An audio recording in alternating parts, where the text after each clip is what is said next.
يا صباح الخير يا حلوين، عاملين ايه؟ يا رب تكونوا بخير. الويك اند ده ما كانش يعني في احسن حالاته، الحمد لله عدى على خير. توتي كانت تعبانة جدا، واخدة دور بشع بسبب تغيير الجو، فكانت يا عيني طول الويك اند ده كانت سخنة جدا، عندها احتقان هو اللي عمل لها حرارة، فكانت تعبانة خالص. فالنهاردة بقى في بداية الاسبوع قلت خلاص مش هوديها الحضانة، خليها اجازة، تبقى يعني مع انها بقت احسن بس برضو تبقى يوم كده نقاهة تفصل ما بين التعب كده والنزول للحضانة. فما رضيتش بقى اوديها، فصحينا بقى متأخر شوية. وبعدين زي ما انتوا شايفين كده بعد الويك اند، انا اصلا طول الويك اند مش بعمل اي حاجة في البيت، يعني نادرا بس كده عم اظبط البيت خفيف كده، لان انا كده كده اصلا طالعه من تنظيفة الخميس، فالبيت زي الفل بس محتاج يترتب بس شويه. لو حد عنده تفسير الحزام ليه موجود في المطبخ يقول لي، يعني الصراحه انا مش عارفه، الرجاله دول عليهم حاجات غريبه قوي بجد. المهم انا قبل ما افطر كده، طالما توتي قاعده يبقى يومنا طويل طويل جدا كمان، فقلت قبل ما افطر او اعمل اي حاجه اعيد ترتيب البيت كده، ارجع كل حاجه مكانها، وبعدين هشوف بقى هفطر وهشوف اليوم هيمشي ازاي. في العادي انا بنزل الصبح بدري بوديها الحضانه، برجع الم الدنيا على مهلي او افطر قبل كده واعمل لنفسي فطار رايق وبتاع. بس النهارده بقى اليوم انا مش عارفه، يعني مفيش خطه، في كل يوم بيبقى عندي خطه لان الروتين ثابت، بس النهارده مفيش روتين ثابت، فهنمشي كده على حسب اهواء توتي، يعني على حسب توتي المود بتاعها ايه النهارده هنمشي وراه. انا حاولت الم المطبخ كده، المطبخ مفيهوش مواعين كتير، هو بس عايز شويه ترويقه بسيطه كده من على الوش، ولازم تحت اي ظرف الرخامه لازم تلمع. امبارح كنا عاملين مفاجأة صغنونة كده لبابانا علشان كان عيد ميلاده، بس هي توتي مقتنعة ان هو عيد ميلادها، طول اليوم هي بتحتفل بعيد ميلادها، فماشي عديناه عشان هي تعبانة. والصبح بقى اللي هو النهارده انا خلاص بعدي اليوم كله عشان هي تعبانة، فهتفطري ايه؟ مش عايزة كيكة، فهتاكل كيكة، مع ان طبعا مش صح ان هي تاكل سكريات كده على الصبح، بس يعني هي لازم تاكل اي حاجة تنزل معدتها علشان اديها الدواء. فانا طول اليوم ماشية وراها هي، بس اشوف هي عايزة تعمل ايه واعمله لها علشان يومنا كده يعدي على خير، عشان انا مش عايزة اتعصب عليها، هي تعبانة برضو وهي في نفس الوقت مش قادرة تتحكم في نفسها. انا بحس لما توتي تبقى تعبانة انا ببقى تعبانة اكتر منها، يعني انا لو انا واخدة دور وحش انا ببقى مستحملة نفسي، لكن هي بجد لما بتتعب بتبقى يعني الطفل انتوا مش عارفين تعملوا له ايه، هو زهقان وفي نفس الوقت يا عيني برضو تعبان ومش عارف يعبر كويس عن اللي هو فيه، فبيبقى برضو ضغط عليكي، تعب ودواء ومش راضية تاخد الدواء وزن ولا مش عايزة اكل ديت، وممكن تقعد اليوم كله من غير ما تاكل حاجة. فتعب الاطفال بيبقى يعني حالة كهربا كده في البيت. خلاص يا اما هاخد الكيكه اكلها انا. خلاص شبعتي؟ ماشي استني بقى.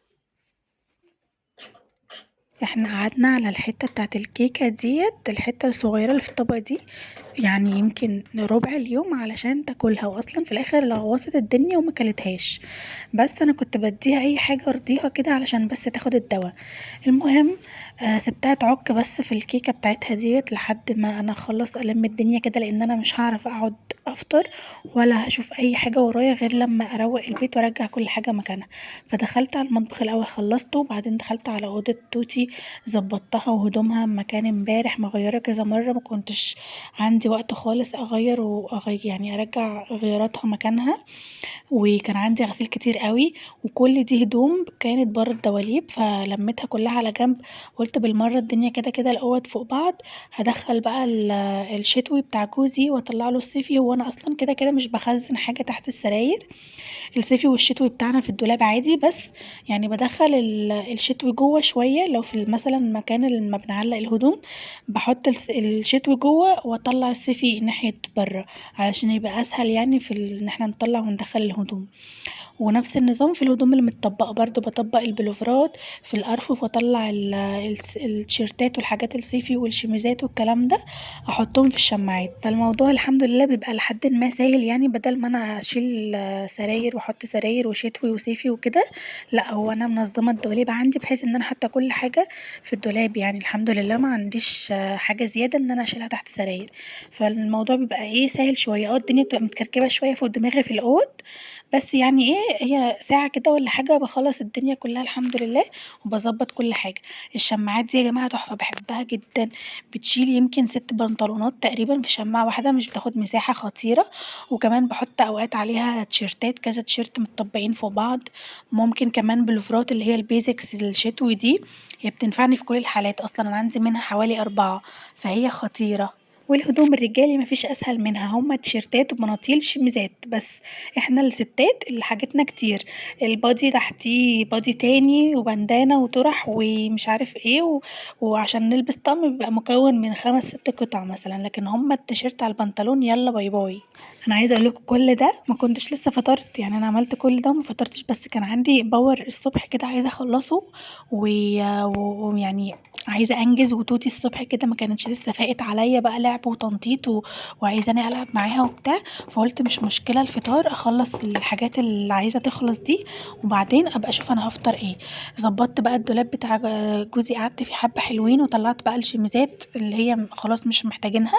لازم كده في اول الصيف وفي اول الشتا وانا بطبق وبظبط ده وده، لازم هلاقي حاجات احنا خلاص مش هنلبسها تاني، بديها فرصة للسيزون اللي بعديه لو في حاجة مترددة، فبسيبها للسيزون التاني، وطالما ما لبسناهاش السيزون كله فبنطلعها بقى. واول جرعة من الدواء خدتها الحمد لله بالشفا. انا بقى لما جيت اعمل فطار لنفسي لقيت ان انا ماليش نفس خالص افطر النهارده، مش عارفه ليه. فعملت شاي بلبن وكحك كده وخلاص يعني. وعلشان بقى اقعد اشرب كوبايه الشاي بلبن بتاعتي في 5 هدوء، شغلت لها اليوتيوب عشان تحل كده عن دماغي شويه وتسكت. علشان كمان كنتش لسه خلصت، كان عندي كميه غسيل رهيبه. وغسيل يعني هعمل البلكونه، هسيق البلكونه معروفه. البلكونه بتاعتي طالما انا هغسل، لو هغسل كل يوم لازم كل يوم امسحها، عشان انا ببقى متوتره في حاجه تقع على الارض والارض فيها تراب، وامسح السور مكان ما بقف انشر ومش عارف ايه والكلام ده كله. فوانا واقفه بالمره قلت امسح الشيش بتاع الشباك اللي هو بتاع الصاله اللي مقفول على طول ده. يعني كميه تراب رهيبه. المهم خلصت الفقره دي، قلت على ما الغساله تخلص هعمل لي كوبايه نسكافيه افصل. للاسف ما لقيتش قهوه، وانا كائن دلوقتي بقيت بحب القهوه اكتر من النسكافيه. بس جبت بقى نسكافيه وقلت خلاص ما عنديش حل تاني يعني. شربت كوباية النسكافيه علشان نكمل بقية المعركة، لأن طالما توتي أجازة خلاص احنا اليوم كله بقى لازم ايه، يبقى فيه صبر وطولة بال. وورايا كمان حاجات كنت عايزة اخلصها النهاردة، وحاضر ونعم ونمشي الدنيا، فلازم جرعة كده عشان نفوق. دخلت بقى على الدولاب بتاعي، قلت بالمرة شلت، بس ما عملتش حاجات كتير يعني، شلت بس البلوفرات اللي هي السميكة دي شوية اطبقها واحطها في الارفف علشان توسع لي مكان في الشماعات حبة، عشان ابقى عارفة كده ايه شايفة الحاجة كلها. وبرده نفس النظام، خليت الشتوي جوه في الرف بتاع الشماعات، وطلعت مكانه الصيفي بره يبقى قدامي هو اول حاجة.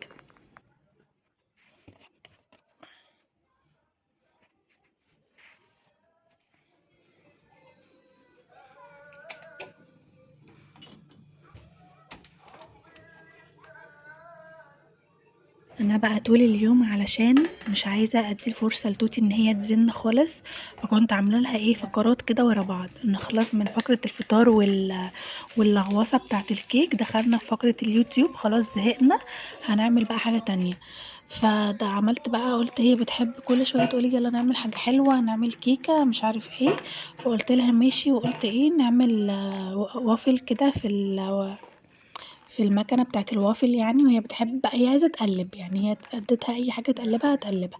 فقلت ماشي نعمل وافل بالمرة، هي احنا مفطرناش كويس ولا انا ولا هي، نعك كده شوية.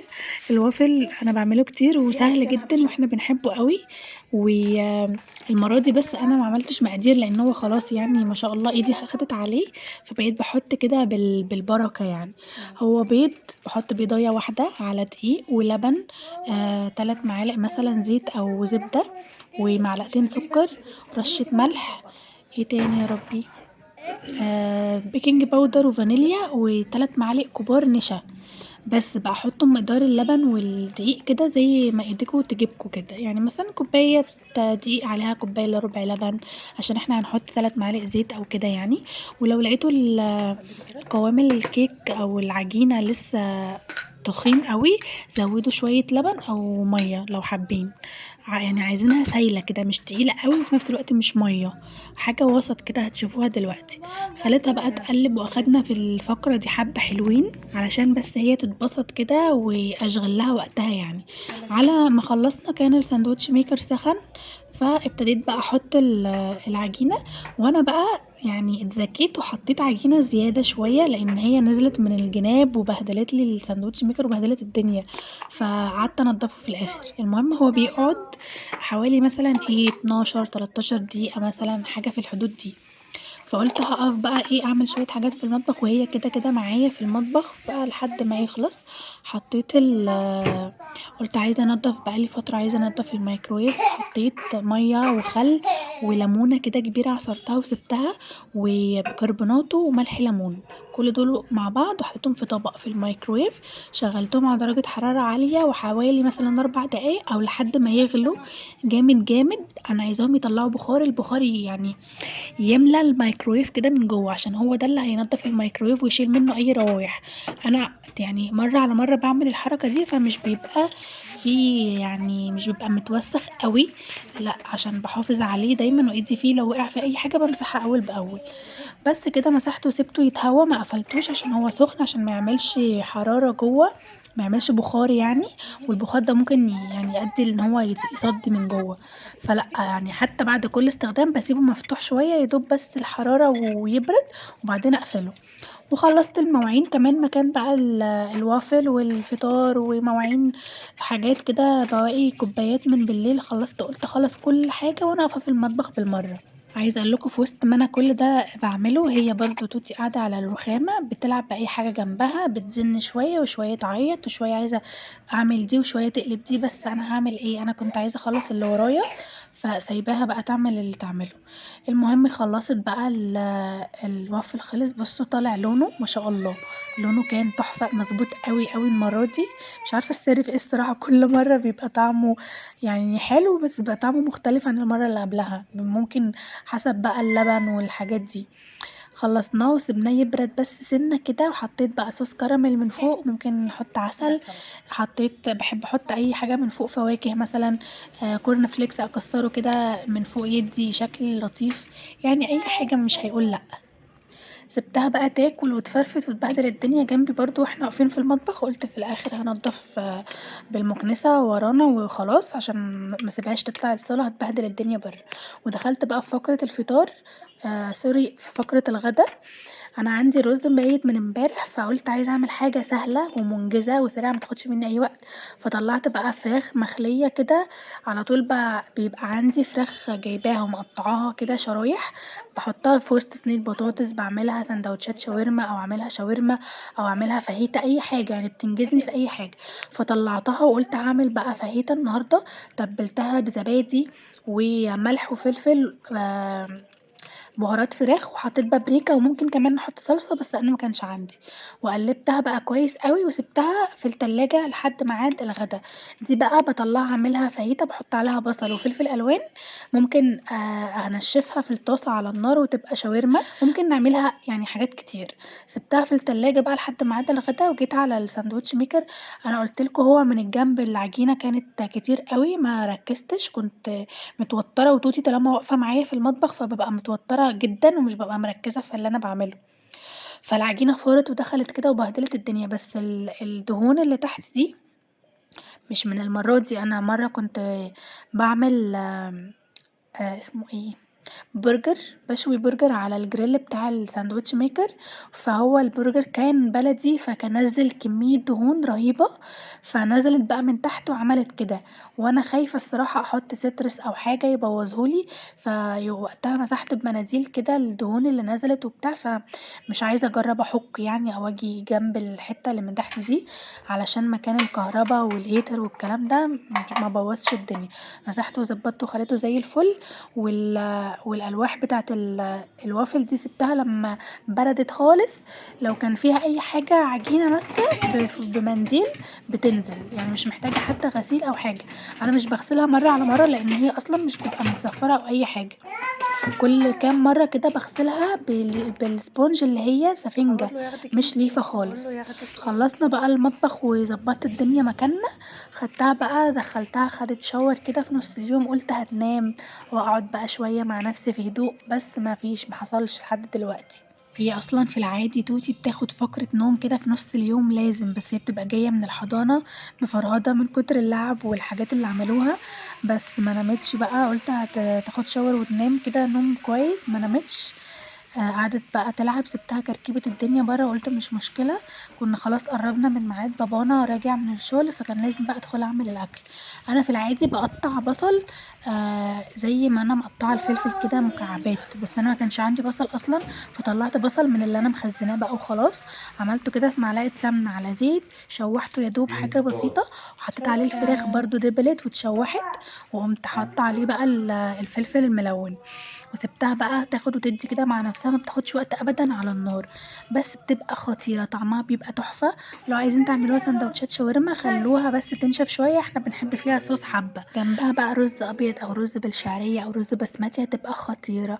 وكلنا الحمد لله، ولميت الغسيل بتاعي طبقته وراح مكانه في الدواليب اول باول، خلصت المواعين بعد الغدا على طول علشان المطبخ كده ينام نضيف، وشربت كوبايه الشاي بتاعتي والحمد لله، وده كان يومي بالتفصيل. وفي آخر كل يوم دايما بنقول الحمد لله على نعمة اليوم العادي، والحمد لله إن اليوم عدى ومر بسلام، وهشوفكم فيديو جديد ويوم جديد.